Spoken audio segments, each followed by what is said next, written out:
নমস্কার বন্ধুরা, রুনিয়ের মম কিচেনে আপনাদের স্বাগত। আশা করি সবাই ভালো আছেন। আজ আমি আপনাদের সঙ্গে শেয়ার করব দুর্দান্ত স্বাদের পটলের ভর্তার রেসিপি। রোজ রোজ একই রকম পটলের তরকারি খেতে যদি ভালো না লাগে, এইভাবে একবার পটলের ভর্তা বানিয়ে দেখতে পারেন। খেতে দারুণই টেস্টি হয়, আর গরম ভাতের সাথে খেতে তো দুর্দান্ত লাগে। আশা করছি আজকের এই পটলের ভর্তার রেসিপিটা আপনাদেরও ভালো লাগবে। ভিডিওটা ভালো লাগলে একটা লাইক দিয়ে সম্পূর্ণটা দেখে নেওয়ারও অনুরোধ রইল। পটলের ভর্তা বানিয়ে নেওয়ার জন্য আমি এখানে বেশ কয়েকটা পটল নিয়েছি, আর একটা ছুরির সাহায্যে পটলের ওপরের যে খোসাটা, সেই খোসাটাকে ছাড়িয়ে নেব। পটলের পরিমাণটা আপনারা আপনাদের প্রয়োজন মতো নিয়ে নেবেন। তো দেখুন, সমস্ত পটলের মধ্যে থেকে খোসাটাকে ছাড়িয়ে নিয়ে ভালো করে এরপর ধুয়ে নেব। পটলগুলোকে কেটে নেওয়ার জন্য এখানে একটা পটল নিয়েছি। প্রথমেই আগে পটলের দুটো মুখকে একটু একটু করে কেটে বাদ দিয়ে মাঝ বরাবর পটলটাকে এইভাবে দুটো ভাগে ভাগ করে নিয়েছি।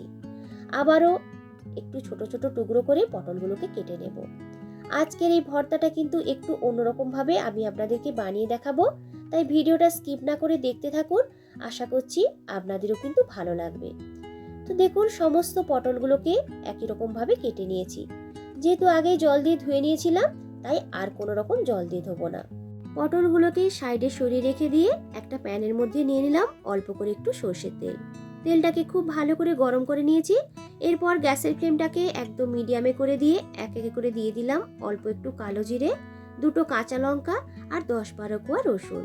প্রথমে আগে সমস্ত কিছুকে একটু ভেজে নেব। ঝালের পরিমাণটা আপনারা আপনাদের প্রয়োজন বুঝে দিয়ে দেবেন। যখন সমস্ত কিছু একটু ভাজা ভাজা হয়ে আসবে, তখন এর মধ্যে দিয়ে দিলাম একটা বড় সাইজের স্লাইস করে কেটে রাখা পেঁয়াজ। পেঁয়াজটাকেও একটু নরম করে ভেজে নেব। এইভাবে একটু নাড়াচাড়া করতে করতে দেখবেন পেঁয়াজের মধ্যে কালারটাও চেঞ্জ হয়ে যাবে, আর পেঁয়াজটা কিন্তু একটু বেশ ভাজা ভাজা হয়ে আসবে। এই সময় দিয়ে দিলাম নুন হলুদ মাখিয়ে রাখা কয়েকটা চিংড়ি মাছ। চিংড়ি মাছটা কিন্তু সম্পূর্ণ অপশনাল, যদি আপনাদের কাছে থাকে দেবেন, নালে কিন্তু স্কিপ করতে পারেন। বিনা চিংড়ি মাছ দিয়েও এই পটলের ভর্তাটা বানালে দেখবেন খেতে কিন্তু ততটাই সুন্দর তৈরি হবে। কিছুক্ষণ চিংড়ি মাছটাকে একটু ভেজে নিয়েছি। এরপর এর মধ্যে দিয়ে দিলাম কেটে রাখা পটলগুলোকে। সমস্ত কিছুর সাথে পটলগুলোকে মিশিয়ে নিয়ে কিছুক্ষণ এইভাবে ভেজে নেব। তবে পটলগুলোকে কিন্তু খুব বেশি ভাজবো না, হালকা করে একটু পটলগুলোকে ভেজে নেব। লো ফ্লেমে ঢেকে কিছুক্ষণের জন্য রেখে দিয়েছিলাম। এতে করে দেখুন পটলগুলো কিন্তু বেশ একটু নরম হয়ে গেছে।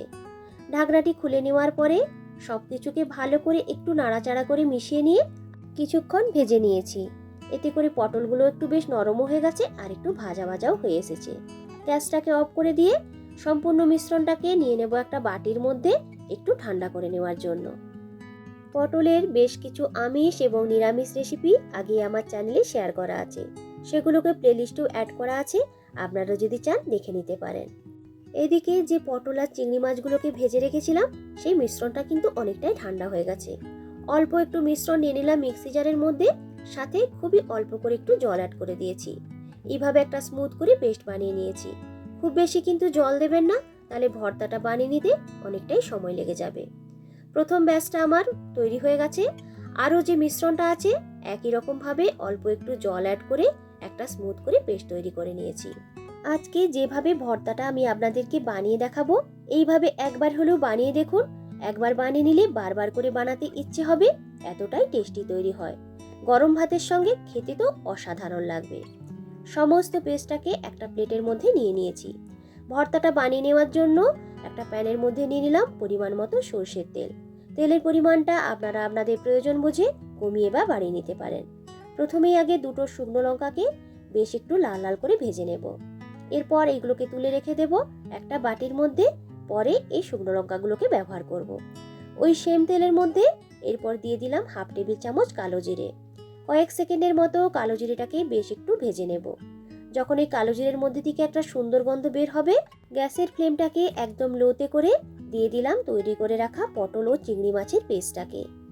এরপর কন্টিনিউয়াসলি কিন্তু এইভাবে নাড়াচাড়া করে এই পেস্টটাকে একদমই শুকনো শুকনো করে নিতে হবে।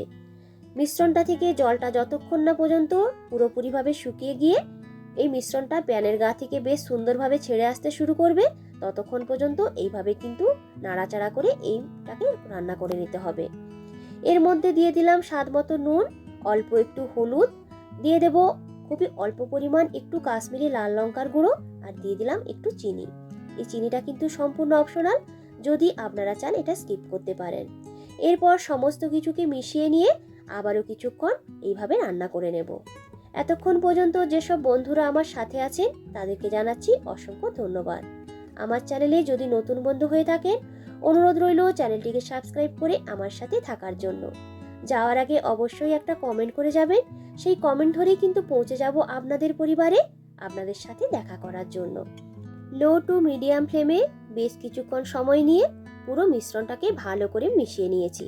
এতে করে দেখুন মিশ্রণটা কিন্তু অনেকটাই শুকনো হয়ে গেছে আর প্যানের গা থেকে বেশ সুন্দরভাবে ছেড়ে আসতেও শুরু করেছে।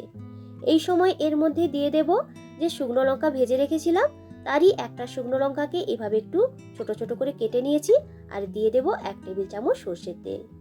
এই ভর্তার মধ্যে সর্ষের তেল আর শুকনো লঙ্কাটা লাস্টে দেখবেন খুবই সুন্দর একটা স্বাদও আসবে আর স্মেলটাও কিন্তু দারুণ আসবে।